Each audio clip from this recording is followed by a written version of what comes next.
ভক্তরা কেন বন্ধুরা তারকেশ্বর মন্দির থেকে প্রায় ২৭ কিলোমিটার দূরে অবস্থিত শ্যাওড়াফুলির নিমাই তীর্থঘাট থেকেই জল নিয়ে এসে বাবার মাথায় ঢালেন। এছাড়াও মন্দিরের অলৌকিক ঘটনা এবং ভক্তদের বিশ্বাস ও ভক্তিতেই মন্দিরকে আরও রহস্যময় করে তুলেছে, যা তারকেশ্বর মন্দির নামে পরিচিত। মন্দির তারকনাথ নামে পরিচিত শিবলিঙ্গের জন্য বিখ্যাত। এই মন্দিরের ইতিহাস সম্পর্কে জেনে নিই। ১৭২৯ খ্রিস্টাব্দে রাজা ভারমল্ল কর্তৃক একটি শিবলিঙ্গ আবিষ্কারের সাথে সম্পর্কিত এই মন্দির। স্থানীয় কিংবদন্তি অনুসারে ভারমল্ল মহাশয় জঙ্গলে খনন করার সময় এই লিঙ্গটি খুঁজে পান এবং এর চারপাশে মন্দিরটি নির্মিত করেন।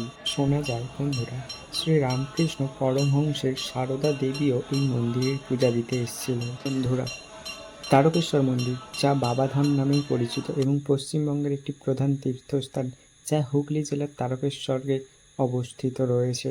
শ্রাবণ মাসের প্রত্যেক সোমবার, বিশেষ করে শিবের জন্মতিথি উপলক্ষে এই তারকেশ্বরে ভক্তের ঢল নামে। ভিডিওটি ভালো লেগে থাকলে অবশ্যই চ্যানেলটিকে লাইক, শেয়ার এবং সাবস্ক্রাইব করবেন এবং আরও নতুন নতুন ধরনের ভিডিও পেতে আমাদের চ্যানেলটির সাথে যুক্ত থাকবেন।